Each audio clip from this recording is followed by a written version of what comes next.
Safe shop direct दिल से।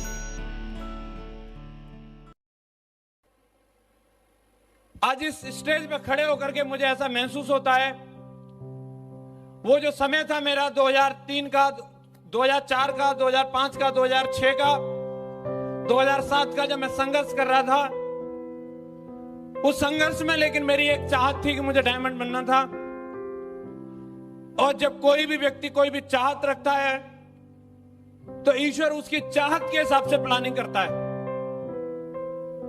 हमारे पास दो तरह की प्लानिंग रहती है, एक गॉड प्लान और एक मैन प्लान। और ईश्वर मेरे लिए कुछ प्लान कर रहा था,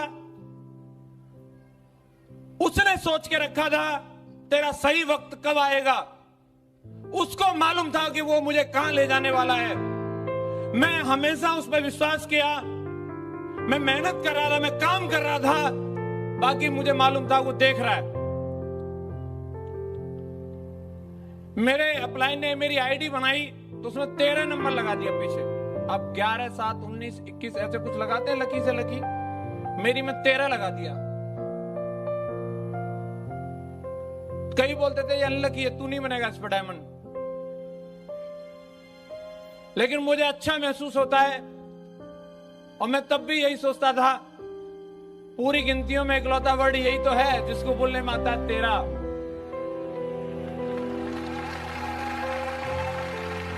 और जो आईडी उसकी है वो डेवलप होगी कि नहीं होगी? भरोसा था जरूर होगी। हम उम्मीद लगाते हैं किसी और से, ये मिस्टर धनीराम काम करना चाहिए, आहा बहुत गोरा है, ये तो मेरे संग चलना ही चाहिए। क्या लिस्ट है इसकी, क्या फाड़ू बंदा है। गॉड के यहां उसको डायमंड बनाने की प्लानिंग नहीं है तो वो नहीं चलेगा। उसने आपके लिए कोई न कोई व्यक्ति सेट करके रखा है, एक समय पे उस व्यक्ति से आपको वो मिलवाएगा। हर जगह हर रिकॉर्ड एक नियत होता है और एक समय आने पे वो अपने आप बन जाता है।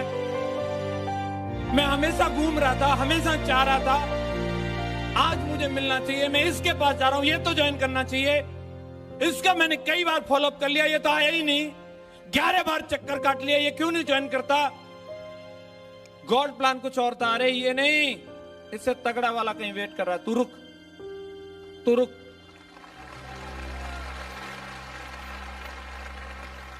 उस समय में दम घुटता है, मेरा भी घुटता था, लेकिन गॉड प्लान में जान नहीं जाती है दोस्त, ये गारंटी है। और मैं आश्वासन देता हूं, जान नहीं जाएगी, वेट करो। और वो समय, वो व्यक्ति कभी भी आ सकता है आपके साथ। आज शाम को आ सकता है, आप यहां से जाओगे आपके साथ आ सकता है। मैं जिन लोगों के साथ काम किया, मैंने जिन लोगों को ज्वाइन कराया, जिनके साथ मेहनत करी, सब डायमंड नहीं बने, लेकिन जो डायमंड थे, जो रिकॉर्ड होल्डर थे, वो मुझे मिले। आप सोच नहीं सकते कब और कहां कैसे मिल सकते हैं। मैं एक दिन शाम अपनी सिस्टर के घर पे बैठा, अंधेरा था, बिजली नहीं आ रही थी, और मेरे जीजाजी के पिताजी वहां बैठे बात कर रहे थे, कोई और भी व्यक्ति बैठे थे। तीनों लोगों में से किसी का चेहरा नहीं दिख रहा था, हम एक दूसरे को नहीं देख रहे थे, बस बात कर रहे थे। और उनमें एक व्यक्ति वहां पे कुछ बात बोले जा रहे थे, अपने बारे में बता रहे थे, मैं अहमदाबाद गया, मैं जोधपुर गया, मैं ऐसे गया, मैं वैसे गया। और वहां अगर सिक्योर लाइफ का बंदा बैठा है तो उसके कान खड़े हो जाएंगे कि नहीं हो जाएंगे। मैंने कहा ये आदमी काम का लगता है। और मैंने बिना चेहरा देखे, बिना नाम जाने, अंधेरे में उनकी प्रोस्पेक्टिंग शुरू कर दी। मैंने कहा सर, आपके लायक एक बहुत काम की चीज है। उन्होंने बोला बताओ क्या है। मैंने यहां नहीं बताते, संडे को अलीगढ़ आना है। और मैं सोच रहा बड़ा तगड़ा पार्टी मिला है, अभी तो जब ये बंदा पूरे इंडिया में लिस्ट है, फिर तो अपनी चांदी होने वाली है। संडे को बिल्कुल टाई वाई लगा के सेट होके पहुंच गया। आज ज्यादा गेस्ट आए नहीं आए, लेकिन वही आने चाहिए जो अंधेरे में मिले थे।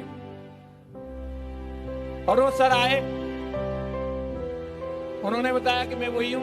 तो मुझे उन्हें देख करके विश्वास नहीं हो रहा था कि ये वही हैं। पैरों में हवाई चप्पल थी और उनकी चप्पल टूटी हुई थी, जेवड़ी से बंधी हुई थी एक चप्पल।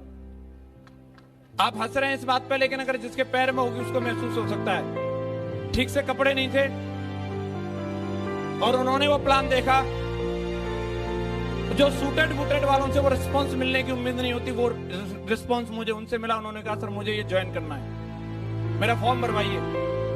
मैंने उनका फॉर्म भरवा दिया। शाम को मैं उनके साथ ही वापस आया गांव में, और मुझे मेरे जीजाजी ने भी मना किया, तू गलत आदमी को जोड़ रहा है, इनके बस की बात नहीं है कुछ भी।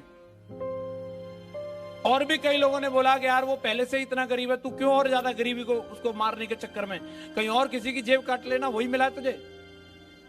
सच बात बता रहा हूं। और दोस्तों कुछ दिन तक उनका फॉलोअप का सिलसिला चला और उन्होंने इस बिजनेस को ज्वाइन किया, और वो कोई और नहीं, मरकरी लीडर श्री लाल बहादुर शर्मा जी हैं।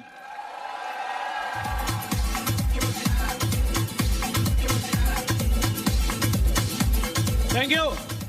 कहीं भी मिल सकते हैं आपको डायमंड, कहीं भी मिल सकते हैं आपको, कैसे भी मिल सकते हैं आपको। मेरा एक दोस्त था, बड़ा फाड़ू लीडर था, मुझे चैलेंज करता था, तेरे से पहले डायमंड बन के दिखाऊंगा। विकेट आउट हो गई उसकी, भाग गया। शर्मा जी तो पावरफुल काम कर रहे थे, लंबी कर दी, लेकिन उन्हें, मुझे पोलियो हो गया, दूसरी नहीं चल रही थी। जैसे तैसे करके एक राहुल जी बचे, वो भी मेरी तरह थे, ना उन पर कोई लिस्ट थी, ना कोई वजूद था। 21-22 साल के थे, जहां भी हम दोनों जाते सब हमें ट्रका देते थे। 1.5 साल हम दोनों ने काम किया, कोई काम नहीं हुआ, एक आधी डीडी नहीं है हम दोनों से। 1000 प्लान दिखाए हम दोनों ने खूब, अपना इनों की नजरों में भी देख के ही सोचते थे मकरे आ रहे हैं दोनों, कुछ नहीं करते ये। सही में मकरे तो नहीं थे, पर क्या करें, रिजल्ट भी कुछ नहीं था। एक दिन एक आर्मी कैंटीन की लॉन में बैठे हुए थे, दोनों ही लोग इंतजार कर रहे थे कि कोई मिले, कैसे भी टकराए किसी से। और वहां पे एक फौजी साहब मुस्कुराते हुए हमारी तरफ आ गए, और जी क्या हालचाल है, कैसी चल रही है आपकी कंपनी। जानते थे वो हमें पहले से, और उन्होंने जैसे ये पूछा, हम एकदम पूरे 1.5 साल की असफलता को साइड करके जैसे मानो आज ही डायमंड बने, पूरे जोश में बात करी। और उनको लगा कि इनकी तो बढ़िया चल रही है।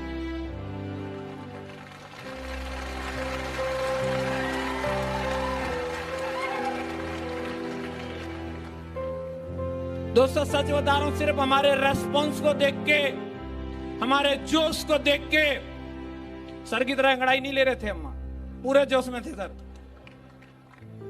और उन्होंने बोला मेरी भी आईडी लगाओ। हमने कहा लाओ पैसा, तुरंत एटीएम से निकाल के टक करके उनकी आईडी लगा दी। मैं अब मिला है बंदा।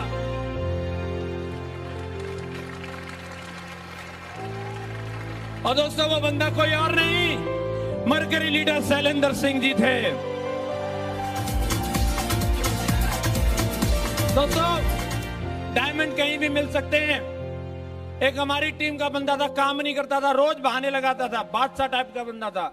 कभी भी जाओ कुछ भी करो, लेकिन वो सुनता ही नहीं था। उसका घर पे काम चल रहा था, खुद ही बेलदारी कर रहा था, मेरे को भी वहां खड़ा कर रखा था। कभी बोलता पाइप उठा के लाना सर, मैं ला के दे देता था। मैंने कहा सर वो प्लान के लिए आज चलने ना सर, 1 मिनट रुक जाओ, थोड़ा ये सीमेंट का कट्टा उठवाओ फिर चलते हैं। और उसी समय एक व्यक्ति वहां आकर के खड़ा हो गया, उन्होंने बाल वाल काट रखे थे, ठीक ठाक लग रहे थे। मैंने कहा नमस्ते सर, और उन्होंने अकड़ में बोला हाँ नमस्ते। मैं सर क्या करते हैं, तो बोलते फौज में हूं। तुम क्या करते हो? मैंने सर मैं तो बहुत बढ़िया काम करता हूं, आपको बताऊं आपके लायक एक चीज है। बोले बताओ। उन्होंने ईंट बिछा ली है, बोले बैठ बता क्या है। मैं सर यहां बताने की चीज नहीं है, थोड़ा घर चलेंगे। बोले ठीक है। सामने ही घर था, उनके घर में जाकर के मैंने उनको प्लान दिखाया और उन्होंने ज्वाइन किया। वो कोई और नहीं, वीनस लीडर ओमवीर सिंह जी थे। दोस्तों उन दोनों की लकीली पोस्टिंग जोधपुर में थी। मैं आपको बता रहा हूं, उधर कुछ नहीं है, इधर ही देख लो, उधर जो होगा वो यहीं से होगा। पहले रिमोट मेरे पास है। हेलो, जोधपुर चला गया मैं उन लोगों के साथ काम करने के लिए। मैं आपको बताता हूं, डायमंड कहीं भी मिल सकते हैं आपको। मैं यूं रहता था, यहां मेरा कमरा था और एक कमरा इधर से भी था, दोनों के गेट बराबर में थे और एक फौजी साहब वहां बगल में रहते थे। और नई नई शादी हुई थी, मैडम को लेके आए थे, मैडम को समझा के रखा था ये लड़का कुछ उल्टा पुल्टा काम करता है, तो इससे बात मत किया करना। और मैं वो मैडम को कितने प्यार से भी नमस्ते करूं, वो लेती नहीं थी। एक दिन क्या हुआ कि उनको डिश लगवानी थी उनको डिश लगवानी थी। डिश फिट करने के लिए जो बंदा आया उसको एड्रेस बता रही, वो बता नहीं पा रही और वो बंदा समझ नहीं पा रहा। अब उनको मजबूरी में मेरे रूम में आना पड़ा। बोला भैया इसको पता बता देंगे थोड़ा? मैंने हाँ जरूर बता देंगे। मैंने उससे बात करी, वो बंदा मेरे से भी नहीं समझ पाया। मैं पैदल जाकर के उसको लेके आया, उधर से उसकी बाइक पे बैठ के आया, थोड़ा केबल फेबल खिंचवाई, तार बार छीले और उनकी डिश चालू करवा दी। शाम को जब वो फौजी साहब वापस आते हैं, मैडम बोलते हैं आप ये भैया को बड़े खराब बता रहे, ये तो बहुत अच्छे, इन्होंने आज दिन भर हमारे संग काम करवाया है। तो वो फौजी साहब मुझे धन्यवाद देने के लिए आए और संग में एक चाय का प्याला भी लेके आए और बोलते सर कोई बात नहीं, हम तो ऐसे आपके बारे में गलत सोचते थे, कोई भी जरूरत हो तो बता दिया करना, चाय कॉफी हमारी तरफ से मिलती रहा करेगी आपको, और बताओ सर कैसे क्या है। मैंने कहा चलो सर फौजी साहब बहुत बढ़िया है, बैठो। और मैं उस समय दोस्तों किताब पढ़ रहा था स्वेट मार्टिन की, कैसे बने करोड़पति। किताब मेरे सिरहाने पे रखी थी। वो किताब का टाइटल देख करके बंदा फ्लट हो गया, बोलता सर किताब पढ़ के भी करोड़पति बन जाते हैं क्या? मैंने बिल्कुल बिल्कुल बन जाते हैं। और मैंने तुरंत वो पेज पढ़वाया जिसमें पार्ट टाइम इनकम के बारे में लिखा था। फौजी साहब तुरंत राजी हो गए कि मैं भी करने के लिए तैयार हूं। मैंने रात में ही उनको प्लान दिखाया और मैंने सीनेटी की इंपॉर्टेंस बताई। रात में ही मोटरसाइकिल लेके 8,500 रुपए ला के दिए, सीनेटी डाउन मत कर देना। मैंने कहा बिल्कुल सही जगह पे मिलेगी। और दोस्तों उनको मैंने ज्वाइन करवा दिया। अगले दिन दो दोस्तों को भाभी के हाथ का खाना खिलाने के लिए लेके आए फौजी साहब। और उन दो दोस्तों में दोस्तों एक विकास यादव भी थे, एक विकास यादव भी थे।